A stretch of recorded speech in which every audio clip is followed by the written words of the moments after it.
The Rambam says a chidush. The Rambam says that the evil eye that the Mishnah is warning us against, really what it is, the root of it is being stingy, being cheap. One who is stingy never enjoys life because he's always afraid that he's on the doorstep of poverty. The guy has 50 million in the bank, but he's scared to give tzedakah. Now, Baruch Hashem, this was not one of my tests, but one of the things that, there's two things that I personally can't stand. And I think anyone that knows me for more than a few meetings probably already knows this by now. There's two things. I could tolerate a lot of things. I could tolerate angry people. I could tolerate all types of people. But there's two things I can't stand. It's my tikkun. It's my tikkun. I can't. It disgusts me. One is liars, and two is cheap people. It's something that's my whole life I've been struggling with this. Now I remember, as a young person, one of the biggest nightmares in the world was going out with the guys. Why? No one wants to pay. Everyone went out to eat. We all ate. You have a restaurant, everybody orders. You're not saying, listen, give me my own bill. In those days, you didn't do stuff like that. Just everybody order. You order this, you order this, you order this. At the end, it's a $500 bill. All of a sudden, no, I didn't eat. What do you mean? I just saw you with the meat. It's still dripping from your mouth. No. I took from his plate. Okay, but I didn't drink. What did you drink? Just water. Yeah, I drank only water. I didn't order a drink. All of a sudden, everyone has every excuse in the world of how they're not supposed to pay what they're supposed to pay. This used to drive me crazy to the point where I stopped going out with anybody. Now, once I got to a point where I had my own money, I had a different solution. I just paid. So, in the beginning, it was fun. I go out, take my employees out, friends, whoever it was, and a check would come. I just take the check, I pay the check, and that's it. We go home. No battles. He owes 50, he owes 100, whatever the bill was, 1,000, 2,000, 5,000. Didn't make a difference. We had plenty of money. We just pay the bill. But eventually, you start getting to a point where you realize they're only inviting you because they want you to pay, not because they want to hang out with you.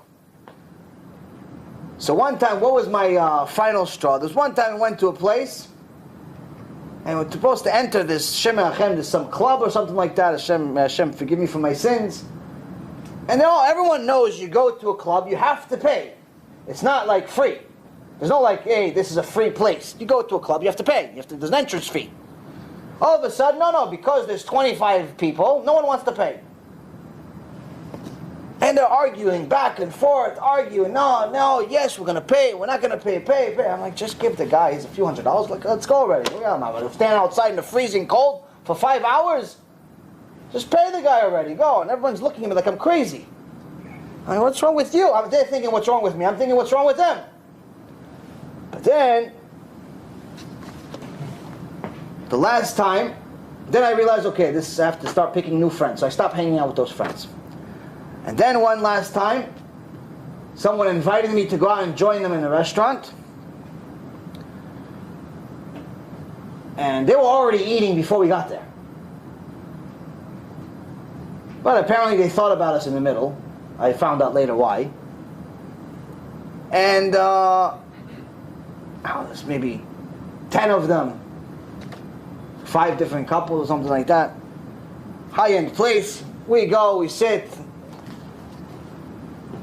We join them, and as soon as the night gets a little later, all of a sudden everybody starts to walk away. Slowly but surely everyone goes to the bathroom.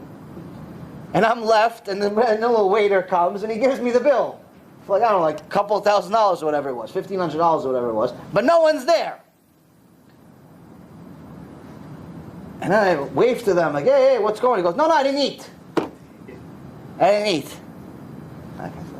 That was the final straw. Said, oh, you didn't eat? Okay, said, no problem. Okay, whatever. Money that never meant anything to me. But the problem is that people love their money so much that they're willing to act mamash like thieves, animals, and disgusting human beings for it. They're willing to do anything for it. Now I thought maybe, okay, this is the business world, money world, maybe they really didn't have money, maybe whatever. I start coming up with different excuses for different people. I figured out maybe in the religious world, people have God. If you have God, you have emunah, obviously. You know that Hashem is the one that's giving you the money. It's not your money. So I'm figuring out a religious person, the last thing he's going to be is cheap, because he knows the parnasah really comes from Hashem. No, my friends. Just because somebody's religious does not mean they're very generous. I have a guy, just to give you a brief story. Guy calls me, whatever, and inspired by the story, inspired by this, inspired by Hashem, great. We don't ask for anything. The key is to motivate Am Yisrael to do tshuva. If that's something that Hashem's going to give us the zchut to do with anybody, whether they're frum or not frum, Hashem, that's the goal. If someone wants to donate, donate. So the guy tells me, yeah, listen, if you want to come, you could always come to my house, and you could do lectures in our neighborhood, you could do lectures in our community. I said, okay, great, sure, yeah, one day, a lot of people ask me to come, and, we have to arrange it. We have somebody has to sponsor the cause, and, I have to also figure out a schedule. It's not exactly easy for me to travel, but B'ezrat Hashem, sure, no problem. He goes, no, but listen, we have a very big house. We have a very, very big house, and there's enough room for you and your family and whoever else you need. I'm like, okay, fine, I'll just think about it, and I'll let you know. No, but you don't understand, we have a big house, and he tells me about how big his house is. Fine, I'm not homeless exactly, fine, I have a big house, what do you want for my life? And we live, and he tells me the place that he lives, I'm not going to mention, and it's one of the richest neighborhoods in America, or communities in America. There's definitely no poverty there. I said, okay, fine, no problem. Because, yeah, but listen, with anything else that I can do, I was really excited, this guy. And I love excited people. Like, oh, yeah, anything else you do? I'm like, yeah, listen. If you want, you can, sponsor the cost of some CDs. You can donate for our cause. We give a lot, 99.999% of everything that we do is free. We give kiruv packages that are each anywhere from $100 to $200 for free every day. We make videos for free. We give CDs for free. Hundreds and hundreds of CDs. We give lectures for free. Everything's free. It's not really free. It costs money. But the people that usually enjoy most of the stuff, they enjoy it for free. Either because they don't have money, or they wouldn't pay for it because they don't really know if it's good or not yet. Whatever, the point is, Hashem pays for it. If you want to help us, Chazak Baruch. Our budget for this year is supposed to be $740,000. How are we going to get it? Hashem has to find a way. We have to do what He says. Hashem has to find a way to pay for it. You want to join? You want to be a partner? Shrecha.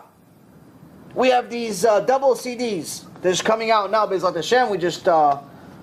We have CD number 1, CD number 2, but now we're having it in a package. CD 1 and CD number 2 in the same package. Really cool looking. And Baruch Hashem, we just placed part of the order. We're trying to raise another $100,000 so we continue giving tens and tens of thousands of them for free out every single month. Because not just the lectures that we give these CDs out in, we also send them out to different places, different communities. And most of the time, when we send packages out, you could ask Sonny, because we send out packages practically every day, nobody pays. I'm just looking for people that are going to give them out. Okay, you can give out 300 CDs, I'll send them to you. Oh, you don't have to pay for them? No, you don't have to pay. If you want to pay for them, pay for them. The key is give them out. 300, 500, 1,000, 2,000, every CD is $1. Now you have a double package, it costs more money. Somebody has to pay for it, Hashem pays for it. So the guy says he has a big house. We're going to go back to the guy with the big house.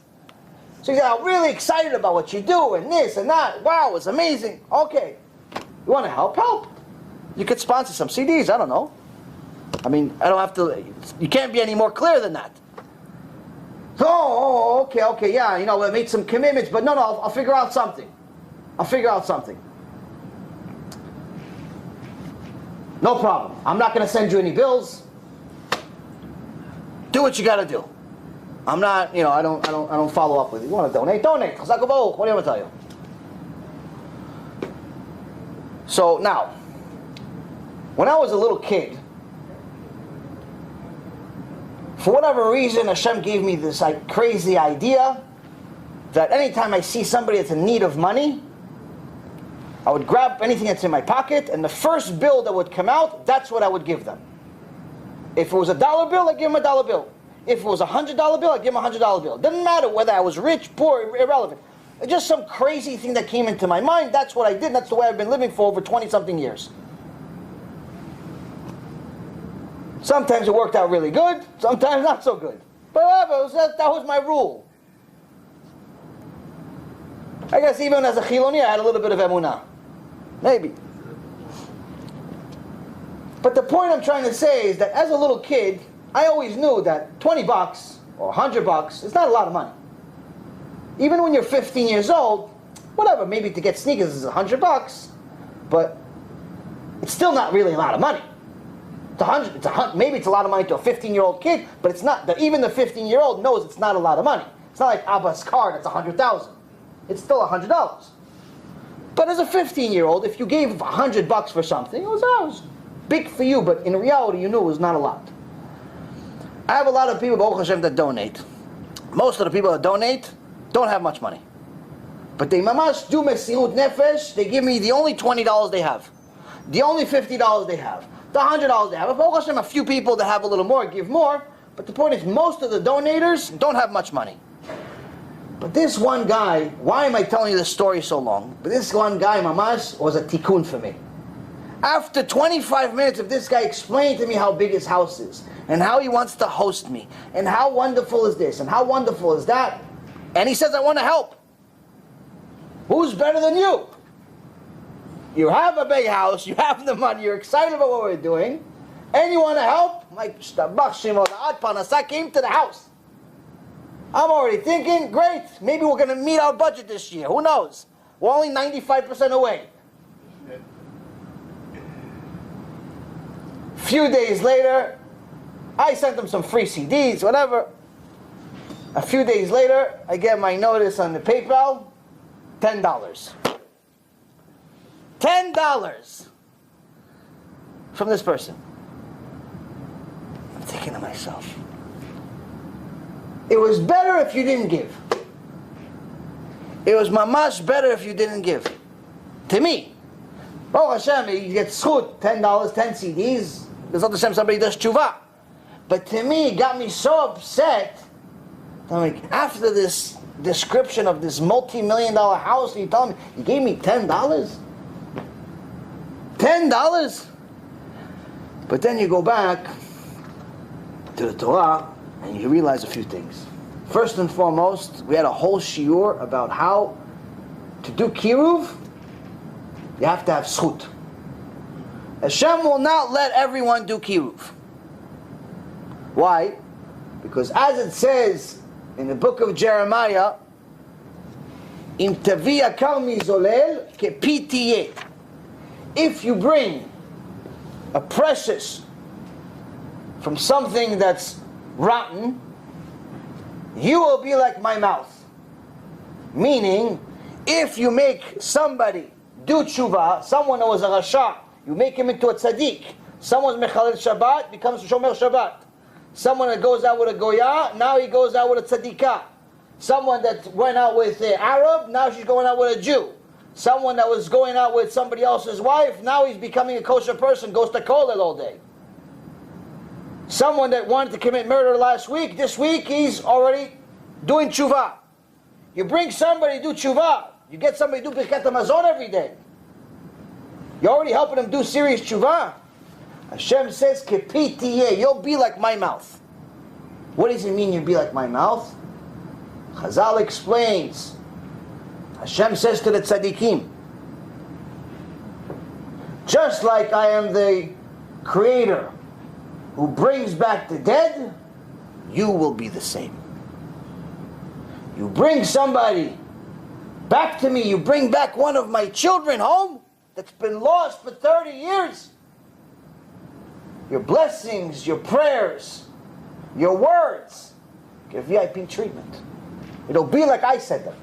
Where even so, even if there's a decree from Shamayim, someone Hashem Erachem is supposed to die, a kiruv person prays for them, changes the decree. Hashem says, okay, I said technically his time was over, but this kiruv person who helped thousands of people do tshuva is praying for him. What could I do? I made a deal with him. So Hashem says, listen, I don't want to give this deal to just any joker. I don't want to just change my decrees every day just because this guy is a Rasha Merusha, 50 years, he goes to the casino, all of a sudden he gave $10 to a kiruv, all of a sudden I have to listen to him? Why? No, he's not going to donate to kiruv. His $10 is going to go for toilet paper. His $50,000 is going to go to a Purim party at Chabad. It's not going to go to tshuva. It's not going to go to somebody coming back to me. Why? He doesn't have the zchut. Doesn't have the merit.